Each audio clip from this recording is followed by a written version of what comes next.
السلام عليكم ورحمة الله تعالى وبركاته. مرحبا بكم في فيديو جديد ووصفة جديدة.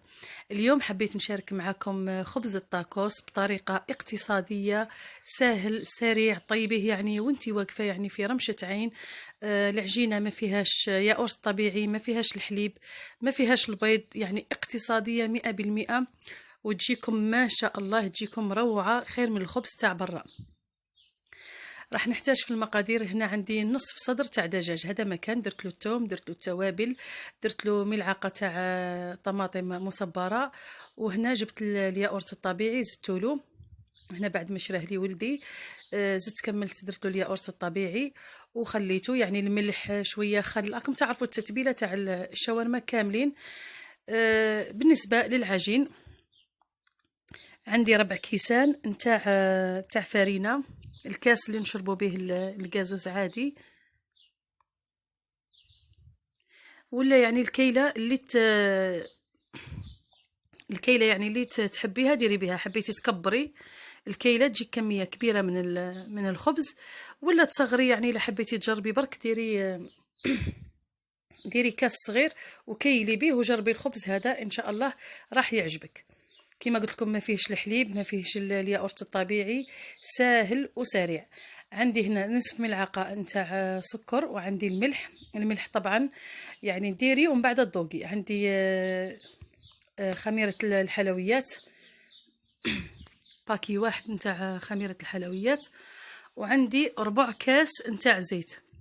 راكم شفتوا حتى الزيت يعني كميه قليله برك. تخلطي المكونات مع بعض، الزيت والسكر والملح والخميرة الحلوى، تخلطيهم باليد وتبدي تلمي العجينة نتاعك بالماء. الماء عادي من الحنفية، يعني مش بارد ومش سخون، يعني نورمال. هنا تبسي تدخلي الزيت في الفارينة مليح، كما نقولوا تبسي العجينة، ونبدأ ندير في الماء. تلمي المهم تلمي العجينة تكون يعني مش يابسة، وتكون طرية شوية. انا دائما العجين نتاعي في اي حاجه ندير عجينه تكون طريه، ما نحبش نيبس العجين، خاطش دركا الفرينه كي نخليها تريح واحد 10 دقائق برك الفرينه تشرب هذاك الماء وتشرب كاع السوائل.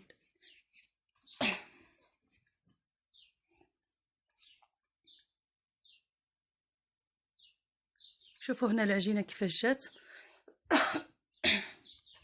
عفوا.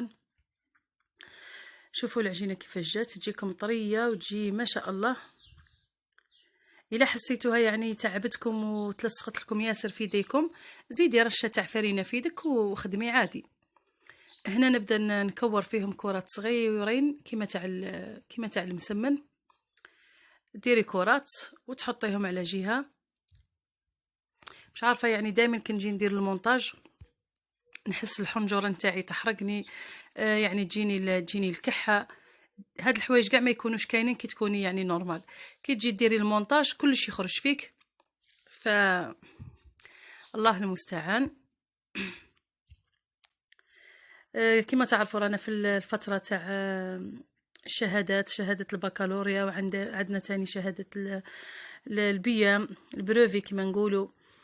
الدراري تعرفوهم ما يحبوش ياكلوا يعني المراقي هادو لي صوص والطعام، يحبوا حاجه خفيفه. فننصحكم تجربوا خبز الشاورما ولا خبز الطاكوس. هنا بسرعه خدمت كريمه الجبن، كاس ونص حليب، مغرفه تاع فرينه ولا نصف ملعقه كبيره، وزدت لها الفرماج. هنا عندي تارتينو، تقدري تستعملي اي نوع تاع جبن، تقدري ديري تاني نابولي ترابي شويه، كيما تقدري ديري كريمه. يعني هذه كريمه من يعني اقتصاديه وسهله وتجي بنينه ما شاء الله. انا نشتي نقطع لها شويه معدنوس. نسيت ما قلت لكمش ديروا لها شويه توم بودره. الا ما عندكش توم بودره ديري سنينه صغيره تاع التوم، رابيها في هذه. ونزيد للنكهه نزيد توابل الدجاج. يعطوا الكريمه يعني ذوق ما شاء الله. كما راكم تشوفوا العجينه ما فيها ني بيض ني حليب، الكريمه تاني ما فيهاش البيض، فيها يعني كاس ونص حليب، يدير لك كميه لاباس بها ويعني يبقى لك شوي. هنا نجي للعجين بعد ما ارتاح واحد 10 دقائق. تبدي تفتحي في العجين، من الاحسن تحليه يعني رقيق ياسر، اكثر من هاك. انا شويه كان دراعي يوجعني، ف يعني حليته وزدت كسلته هكا بيدي. ديري حبه فوق حبه، وحده فوق وحده، وترشي بيناتهم بالفارينه ولا المايزينا، هادشي اللي كان عندك ترشيهم. يعني توجدي واحد 5 هكا 4 5 وتبدي تطيبي، توجدي 4 5 تحليهم ومن بعد تبدي تطيبي ثاني باش ما تتعبيش يعني تبروفيتي الوقت، راكي تطيبي وراكي تحلي في نفس الوقت. دوك تشوفوا كيفاش نطيبوه، يعني طريقه سهله وسريعه كيما نطيبوا الشخشوخه، شخشوخه البرنوس اللي يقول لها شخشوخه البرنوس. هنا الطاجين تاعي ولا الحليه نتاعي كيما نقولوا حنا، سخنيها على نار متوسطه، وتحطي العجينه الاولى مع تبدا تنشف. هذا مكان دير هذوك الفقاعات راكم تشوفوا فيهم، تبدا تنشف، تقلبيها وتحطي فوقها العجينه الثانيه. دوك تشوفوا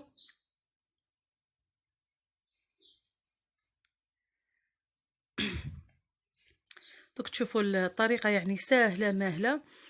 واش راح نقول لكم بالنسبه يعني للتلاميذ اللي راهم يفوتوا البيام، نتمنى لهم ان شاء الله النجاح. وننصح يعني الامهات ما يضغطوش على اولادهم في هذه الفتره. يعني مش مع يدخل يعني الولد يدخل للدار تدخلوا عليه واش خدمت ما خدمتش، واش درت فيها جاك، يعني ما حاولوا ما تسقسوهمش حتى يرتاحوا، يشربوا كاس قهوه ولا كاس جي، توجدي له كاش قاطو العشيه ولا مكسرات مع كاساتاي. من بعد يعني تهضري معاه بالعقل، ما كان له يعني تضغطوا الدراري روح تقرا روح تقرا روح تحفظ روح. يعني تعرفوا كاين بعض الحالات وين يحكموهم لي بريسيون، كاين اللي يموتوا.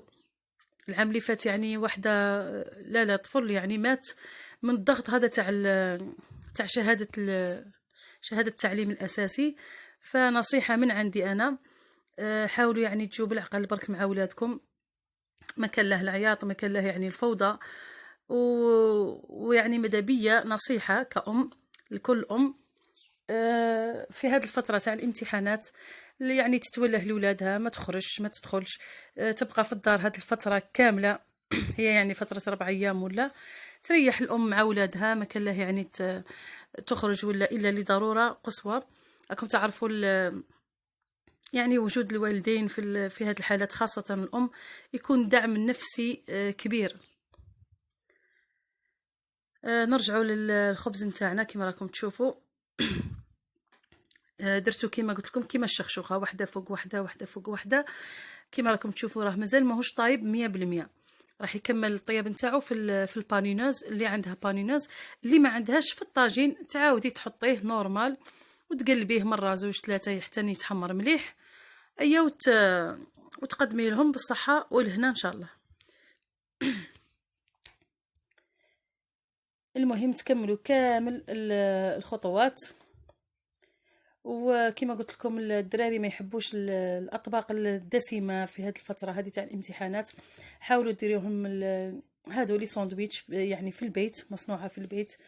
ديروا لهم لي سالاد، ديروا يعني العصائر الطبيعيه اللي راه كاين الفراوله رانا في وقتها، كاس الصباح وكاس العشيه وكاس مع الليل مع العشاء، راح يعني كما نقولوا حنا يعوضوا له شويه من هذيك الطاقه ويخفوا له شويه الارهاق والتعب.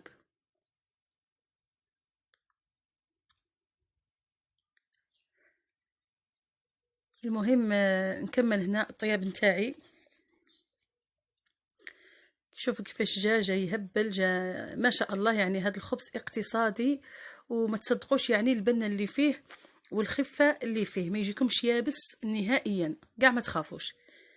هنا غطيته درته في الطبسي وغطيته بالطرشونه، تقدروا ديروه في الطرشونه في وسط ساشي. هنا طيبت الدجاج، زدت له البصله، زدت له الفلفله حلوه، فلفله حاره، حبه طماطيش، وقليته مليح. الصراحه كنت يعني مصوراته من البدايه، بصح خرجت شويه في التصاور في الفيديو. ملا نحيت كاع الفيديوهات اللي خرجت فيهم ودرت هاد اللقطه. يعني ساهل، ما كانش اللي ما يعرفش يطيب الدجاج. المهم المره الاولى طيبوا الدجاج على نار قويه. مع تشوفوا يعني بدا يبيض، ديروا البصله وديروا الطرشي وديروا الفلفل الحلو. الله اكبر، هاو الاذان يأذن، اذان الظهر. المهم نكملوا الفيديو.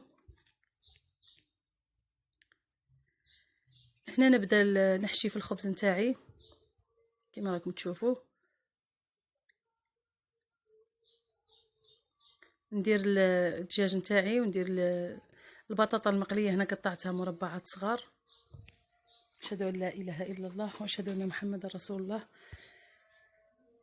كما راكم تشوفوا نطبقوا الخبز نتاعنا ونحطوه في البانيناز عادي.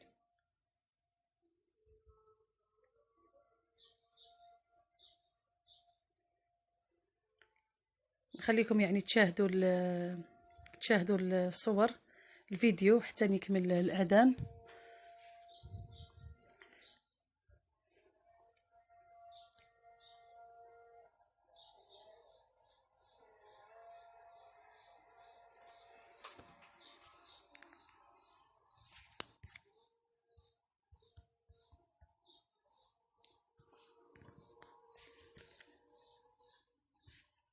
لا إله إلا الله محمد رسول الله. اللهم رب هذه الدعوة التامة والصلاة القائمة آت سيدنا محمد الوسيلة والفضيلة وابعثه اللهم المقام المحمود الذي وعدته، وصلى الله وسلم على سيدنا محمد. نكملوا الفيديو نتاعنا. يعني ما حبيتش نقطع، كنت قادرة نقطع الفيديو نكمل الأذان، بصح حبيت الأذان يدخل في هذا الفيديو، مش عارفة علاه. يعني الأذان حاجة مليحة كما تعرفوا. ربي إن شاء الله يتقبل الصلاة كل المسلمين. شوفوا هنا الخبز كيفاش جاء ما شاء الله. ندير الكريمه هذه الاقتصاديه اللي قلت لكم عليها، وتزيدوا شويه هريسه وتزيدوا البطاطس. كما قلت لكم هنا عندي شويه صدر تاع الدجاج، يعني نص صدر تاع الدجاجه، ويعني دجاجه صغيره مش دجاجه يعني سمينه. ودرتو زودت له البصله، زودت له الطماطيش، زودت له الفلفله حلوه، الفلفله الحاره، باش يعني يزكالنا وتجي كميه لاباس بها.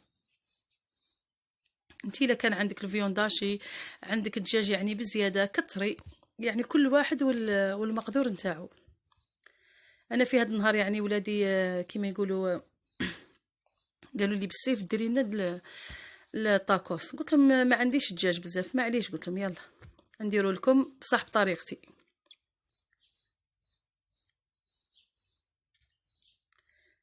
يعني بصراحه دي فوا دير لهم شكشوكه دراري في خبزه كيما هكا محشيه وفرماج وشويه بطاطا مقليه، يعجبهم الحال ويحسوا رواحهم راهم ياكلوا يعني في ساندويتش تاع كبده ماشي تاع الدجاج برك.